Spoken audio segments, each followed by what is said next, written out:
సంగారెడ్డిలో చేసే సేవ మహిళలకు మొదటి ప్రాధాన్యత ఉంటుంది. మా ప్రభుత్వంలో మహిళలకు గౌరవం ఉంటుంది, బాధ్యత ఉంటుంది. ఈరోజు పరిపాలనలో వాళ్ళ భాగస్వాములు అవుతారు. 5 ఏళ్ళు మంత్రి అయినోడు ఒక మహిళకు ఈరోజు మహిళల గురించి ఉద్ధరించే మాటలు మాట్లాడుతున్నాడు. ఒక్కసారి ఆలోచన చేసి ఇట్లా మాట్లాడేటోళ్ళకు ఒకటే మందు, రొట్టెలు చేసేటప్పుడు సలాకి ఎర్రగాల్చి వాతలు పెడితే ఇట్లాంటి తప్పుడు మాటలు తక్కువ మాట్లాడతారు. అందుకే మిత్రులారా, మహిళల తర్వాత నిరుద్యోగ యువకులు, విద్యార్థులు ఈ రాష్ట్రాన్ని ముందుకు నడిపిస్తున్నారు. ప్రభుత్వ ఉద్యోగాలలో ఆనాడు తెలంగాణ ఉద్యమమే ఉద్యోగాల కోసం. మరి ఆ ఉద్యోగాలు ఇవ్వకుండా ఇంటి నిండా వాళ్ళు ఉద్యోగాలు తీసుకున్నారు. ఆయన ముఖ్యమంత్రి అయిండు, అల్లుడు మంత్రి అయిండు, కొడుకు మంత్రి అయిండు, బిడ్డ ఎంపైంది, సటకుని కొడుకు ఎంపైండు, చుట్టాలోళ్ళు బొచ్చడు మంత్రులైన కోట్ల రూపాయలు 100 కోట్లు సంపాదించుకోరు. మన పిల్లలకు మాత్రం నౌకరు ఇయ్యలే. బిడ్డను ఓడిస్తే మళ్ళీ ఇచ్చిండు, చుట్టాన్ని ఓడిస్తే మళ్ళీ ఇచ్చిండు. మనకు మాత్రం నోటిఫికేషన్లు ఇచ్చిండు, ప్రశ్నపత్రాలు అమ్ముకున్నాడు. పిల్లలకు మాత్రం నౌకర్లు ఇయ్యలే. నేను వచ్చిన మొదటి సంవత్సరంలోనే లెక్క గట్టి 70,000 పైగా ప్రభుత్వ ఉద్యోగ నియామకాలు చేపట్టినాం. మా దామాన్ని ఇప్పుడే చెప్పిండు, 17-16 మంది మెడికల్ అండ్ హెల్త్లో ఇస్తే 10,000 మంది నర్సులను అంటే ఆడపిల్లలకు ఉద్యోగాలు ఇచ్చినామని ఇంతకుముందే మా దామన్న చెప్పిండు. 70,176 ప్రభుత్వ ఉద్యోగాలు తెలంగాణ రాష్ట్రంలో ఇప్పటికీ నియామకాలు చేపట్టినాం. ఇప్పుడు దాదాపుగా ఇంకొక 10,000 ఉద్యోగాలకు ఈరోజు నోటిఫికేషన్లు ఇచ్చినాం. పిల్లలందరూ కూడా జాగ్రత్తగా చదివి పోటీ పరీక్షలకు ప్రిపేర్ కాండి. వయసు రిలాక్సేషన్ కావాలంటే ఇచ్చిన భవిష్యత్తు ఖాళీలు కూడా ప్రతి 6 నెలలకు పోటీ పరీక్షలు నిర్వహిస్తా. ఏ ఖాళీలను కూడా గాలికి వదిలేయను. నియామకాలు చేపట్టి మీరు పరీక్షలు రాసుకునే అవకాశం కల్పిస్తా. నిరుద్యోగ యువకులకు నా సూచన ఒక్కటే, వాడో వీడో వస్తాడు, రెచ్చగొడతాడు, మాయ మాటలు చెప్తారు, మందు పెట్టినట్టు పట్టుకపోతారు. మీరు చూసిండ్రు కదా, ఎలా అగ్గిపెట్టే రావు, అఘోర రావు, అగ్గిపెట్టే రావు 100 పెట్టి సీస నిండా పెట్రోల్ తెచ్చుకోండు. 10 పైసలు అగ్గిపెట్టే మర్చిపోయిండు. పెట్రోల్ పోసుకొని డ్రామా బాగా చేసిండు. మా మీడియా మిత్రులు కూడా మా ఊరు 6 అడుగులు ఉన్నాడు, తాటి చెట్టు లెక్క ఏదో చేసినట్టు ఉన్నాయని అన్ని టీవీలలో చూపించారు.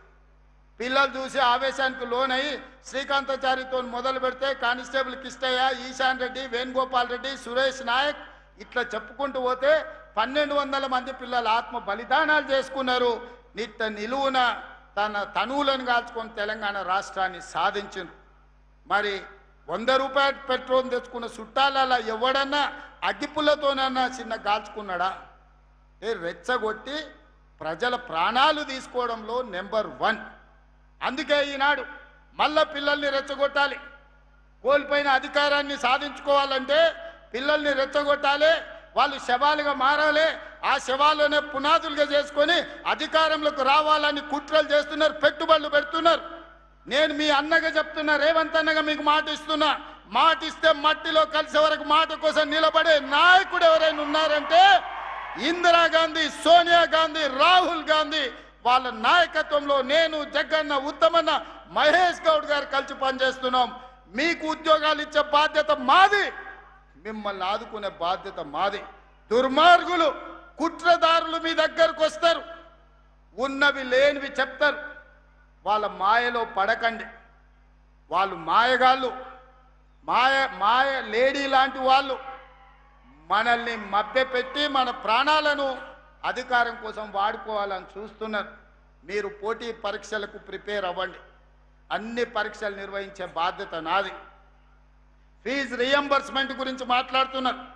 8,000 కోట్ల రూపాయలు అప్పులు పెట్టి ఫీజు రియంబర్స్మెంటు ప్రభుత్వ ఖజానా మీద 8,11,000 కోట్ల రూపాయల అప్పులను మోపి తెలంగాణ రాష్ట్రాన్ని దివాలా తీపిచ్చి, దివాలా తీసిన ప్రభుత్వాన్ని విధ్వంసమైన తెలంగాణను మాకు అప్పచెప్తే విధ్వంసం నుంచి వికాసం వైపు నడిపించడానికి 8,11,000 కోట్ల రూపాయలు మీరు చేసిన అప్పులకు తప్పులకు మిద్దీలు ప్రతి సంవత్సరం 75,000 కోట్ల రూపాయలు ఇవాళ నేను కడుతున్నా.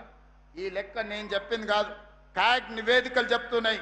పాత్రికేయ మిత్రులారా, 3 లక్షల కోట్ల రూపాయలు 32 నెలల్లో వాళ్ళు చేసిన అప్పులకు కట్టాల్సిన పరిస్థితి వచ్చింది. సంవత్సరానికి 75,000 కోట్ల రూపాయలు అన్నం తిన్నా తినకపోయినా నిద్రపోయినా పోకపోయినా సంవత్సరానికి కేసీఆర్ గారు చేసిన అప్పులకు తప్పులకు 75,000 కోట్ల రూపాయలు కట్టుకుంటూ వస్తున్నా. నాడు మొంగిపోయినా అప్పిచ్చినోడు ఊరుకోడు, నిలబెట్టి వసూలు చేస్తాడు. అవి కట్టుకుంటూనే ఆర్థిక సంక్షోభాన్ని ఎదుర్కొంటూనే అప్పుల ఊబిలో నుంచి బయటకు వస్తూ తెలంగాణ రాష్ట్రాన్ని అభివృద్ధి పదం వైపు నడిపించే ప్రయత్నం చేస్తున్నాం. సంక్షోభంలో ఉన్న సంక్షేమాన్ని ఈరోజు సంక్షేమం వైపు సంక్షోభంలో నుంచి బయటికి తెచ్చి సంక్షేమ పథకాలను ఈరోజు అమలు చేసి విధ్వంసమైన తెలంగాణను వికాసం వైపు నడిపించడానికి నిరంతరం ప్రయత్నం చేస్తున్నాం. ఓ పూట ఆలస్యం కావచ్చు కానీ మీ హక్కును ఏది కాదనం, మీ అవకాశాలను ఏది తొలగించం. మీకు కావలసిన మంచి పరిపాలన అందించే బాధ్యత ఈరోజు తెలంగాణ రాష్ట్ర ప్రభుత్వం తీసుకుంటుంది. అందుకే మిత్రులారా, ఈనాడు ఆలోచన చేయండి. 10 సంవత్సరాల బీఆర్ఎస్ పాలన, 12 సంవత్సరాల బీజేపీ పాలన, 2 సంవత్సరాల మా పరిపాలనను అంచనా వేయండి. మేమిచ్చిన ఉద్యోగాలు చూడండి, మేము అమలు చేసిన రైతు సంక్షేమాన్ని చూడండి, మేము అమలు చేస్తున్న ఆడబిడ్డల సంక్షేమాన్ని మీరు ఆలోచన చెయ్యండి. ఈరోజు 30 సంవత్సరాలు అపరిష్కృతంగా ఉన్న ఎస్సీ కేటగరైజేషన్ సాధించింది మొత్తం దేశంలోనే తెలంగాణ మొదటి రాష్ట్రం. 100 సంవత్సరాల క్రితం నుంచి బలహీన వర్గాల లెక్కలు లేవు. దేశంలో కోళ్లకు, కుక్కలకు, పందులకు, మేకలకు కనిపించిన దానికల్లా లెక్క ఉంది.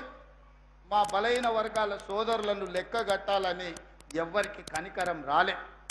కానీ మా మహేష్ గౌడ్ గారు అధ్యక్షుడైనాక పొన్నం ప్రభాకర్ గారిని పెట్టి తెలంగాణ రాష్ట్రంలో బీసీ కులగణన చేసి లెక్క కట్టి లెక్క తేల్చి దేశం ప్రధానమంత్రి మీద ఒత్తిడి తీసుకొస్తే ఈరోజు జనగణనలో కులగణన చేయాల్సిన పరిస్థితి మోడీ గారికి కల్పించి దేశంలో మొదటిసారి కులగణన చేయడానికి పునాదులు వేసింది తెలంగాణ రాష్ట్రం.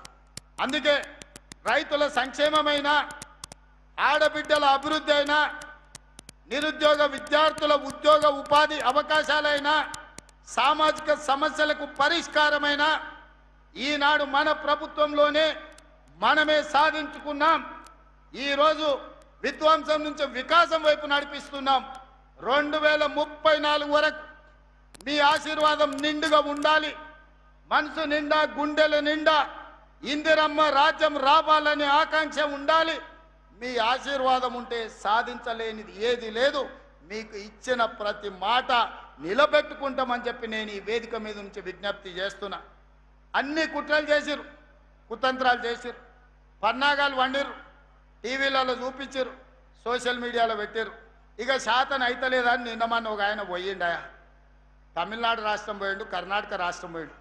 ఏమైనా మంచి కోరుతాడు అనుకున్నా, మంచి కోరలే, అఘోర పూజలు చేస్తున్నాడా. ఇంత ఘోరం ఎక్కడ నన్ను ఉంటుందా? అసలు మడిసన్నోడు, 10 ఏళ్ళు మంత్రిగా చేసినోడు, అన్నం తినటోడు ఎవడన్నా ఈ రాష్ట్రంలో కరువు రావాలి, రైతులు చచ్చిపోవాలి, సంక్షోభం రావాలి, ప్రభుత్వం కూలిపోవాలి, మొత్తం రాష్ట్రం అల్లకల్లోలం అయిపోయి శవాల మీద అధికారంలోకి రావాలని అఘోర పూజలు, అర్ధరాత్రి పూజలు, ఇంత దుర్మార్గుడు ఎవడన్నా ఉంటాడా? నా మీదనో మా మహేష్ గౌడ్ మీదనో చేతబడి చేసిందంటే మేము ఎట్లైనా ఎదుర్కొంటాం. ప్రజల మీద చేతబడులు చేసేదేంది? ఇట్లాంటి వాళ్ళు ప్రజా జీవితానికి అర్హత ఉన్నదాన్ని నేను అడుగుతున్నా. ఈ రకమైన చేతబడులు ఇవాళ ఆయన సన్నాయి నొక్కులు నొక్కుతుండు. ఒక ఆయన మహేష్ గౌడ్కు నోటీస్ అన్నాడు.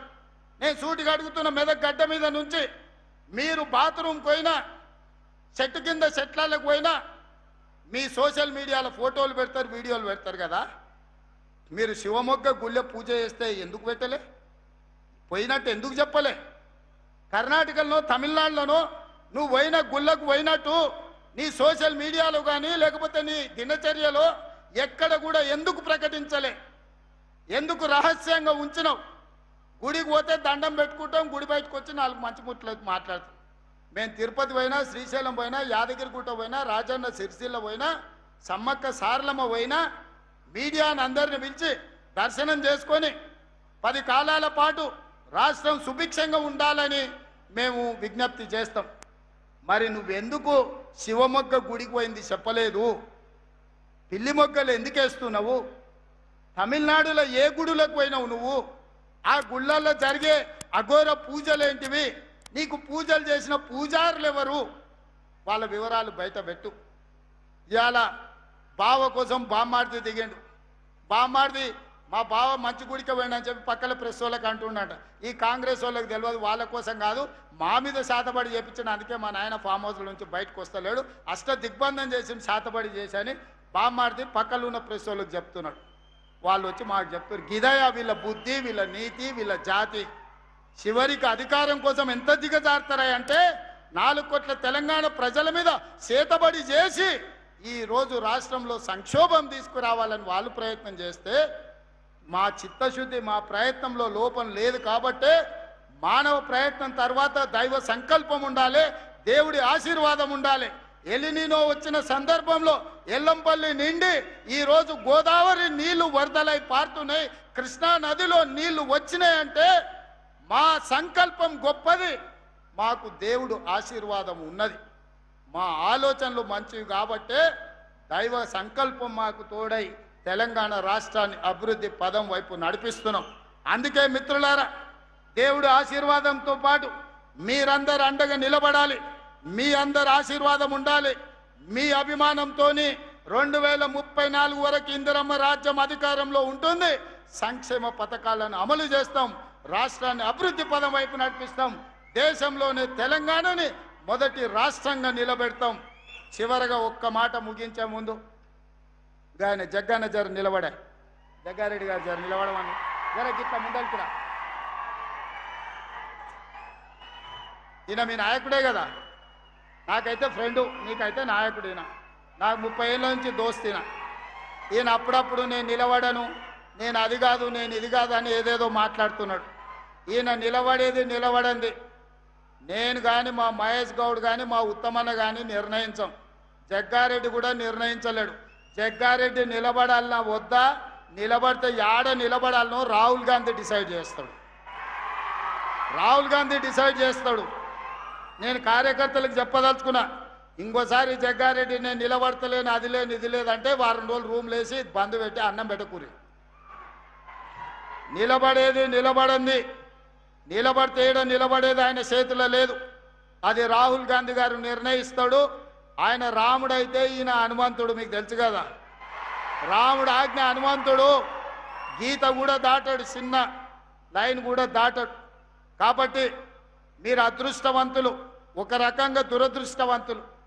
జగ్గన్న గెలుచుంటే ఇవాళ ముఖ్యమైన పాత్రలో ప్రభుత్వంలో ఉండేటోడు. మీ దురదృష్టం అది. కానీ మీ అదృష్టం ఏంటంటే ఓడిపోయినా మీ ఎంబడే పిచ్చోన్లాగా మీతోనే తిరుగుతున్నాడా. నేను 100 సార్లు లేపిన, సిగ్గులేనాడరా పట్నంలో జరిసేపు నా ఎంబడా నుండి ఏం దాచిపెట్టిన లడ్డు సంగారెడ్డిలు అంటే తెల్లారగట్ల మళ్ళీ మీ దగ్గరికి వస్తాడు, జరిసేపు మా దగ్గర ఉంటాడు, మళ్ళీ ఎంబడే వచ్చి మీ దగ్గర ఉంటాడు. ఇంత మంచోడు. మీరు 100 కోట్లు ఇచ్చినా మీకు నాయకుడు దొరకడు, 1000 కోట్లు ఇచ్చినా, వజ్రాలు ఇచ్చినా దొరకడు. ఆయన మీ మీద చూపించే ప్రేమ ఎనలేనిది. ఇట్లాంటి నాయకులు ప్రజా జీవితంలో ఉండాలి. నేను జగ్గన్నను సంతోషపెట్టడానికో టీవీలో స్క్రోలింగ్కో చెప్తలేను, నేను మనసు నిండా నమ్మింది చెప్తున్నా. ప్రజలకు ఏదైనా కుటుంబాన్ని కూడా వదిలేసుకొని, పిల్లల ఇల్లు వాకిలి పెళ్ళి అన్నీ వదిలేసి ప్రజల కోసం తిరిగే నాయకుడికి ఒకవేళ మార్కులు వేస్తే తెలంగాణ రాష్ట్రంలో నెంబర్ 1 జగ్గారెడ్డి వస్తారు. నాకంటే కూడా నేను నా కుటుంబం, మా అన్నదమ్ముళ్ళు, మా ఫ్యామిలీని చూసుకుంటూనే రాజకీయం చేస్తా. ఈయన అన్ని వదిలేసి మీకోసమే చేస్తుండు. జగ్గన్న మిమ్మల్ని కాపాడుకున్నాడు కాదు, జగ్గన్నను కాపాడుకునే బాధ్యత మీది. ఆ బరువు మీ మీద పెట్టి నేను వెళ్తున్నా. మీరందరు మాట ఇస్తారు కదా జగ్గన్నను కాపాడుకునేటందుకు. ఇస్తారా? ఇస్తారన్న వాళ్ళు అందరు చేయి పైకెత్తూరి. అందరూ అక్కకిచ్చేది అక్కకిస్తాం, అన్నకిచ్చేది అన్నకిస్తాం. ఈ పొత్తుల పంచాయతీ ఏం లేదు. అక్క చైర్పర్సన్ ఇచ్చినాం, రేపు భవిష్యత్తులో సంగారెడ్డి అక్కకిస్తే జగ్గారెడ్డికి ఇంకోటి ఇవ్వచ్చు రాహుల్ గాంధీ. ఏమిస్తాడో నాకు తెలియదు. బోసరాజు గారికి కర్ణాటకలో ఏమి లేకుంటేనే మంత్రిని చేసి తర్వాత ఎమ్మెల్సీని చేసిండు రాహుల్ గాంధీ కర్ణాటకలో. ఇక్కడ కూడా ఏం జరుగుతుందో నాకు తెలియదు. కానీ జగ్గారెడ్డి ప్రజా జీవితంలో ఉండాలి. ప్రజల మేలు కోరుకునే నాయకుడు ఎప్పుడు ప్రజా జీవితంలో ఉంటే అది మనకు గౌరవం, గుర్తింపు, మీ ప్రాంతానికి కూడా మర్యాద. ఇవాళ అదే జగ్గారెడ్డి గెలుచుంటే మీ ప్రాంతానికి ఎంతో మేలు జరిగి ఉండేది. అయినా మీ మధ్యలోనే ఉంటున్న జగ్గారెడ్డికి మీరు అండగా నిలబడండి అని ఒక సోదరుడుగా కాంగ్రెస్ పార్టీ కార్యకర్తగా మీకు విజ్ఞప్తి చేస్తున్నా. ఇలాంటి వాళ్ళు ప్రజా జీవితంలో ఉండాలి, 10 మందికి ఆదర్శంగా ఉండాలని కోరుకుంటూ మీ అందరి దగ్గర సెలవు తీసుకుంటున్న. ధన్యవాదాలు మిత్రులారా.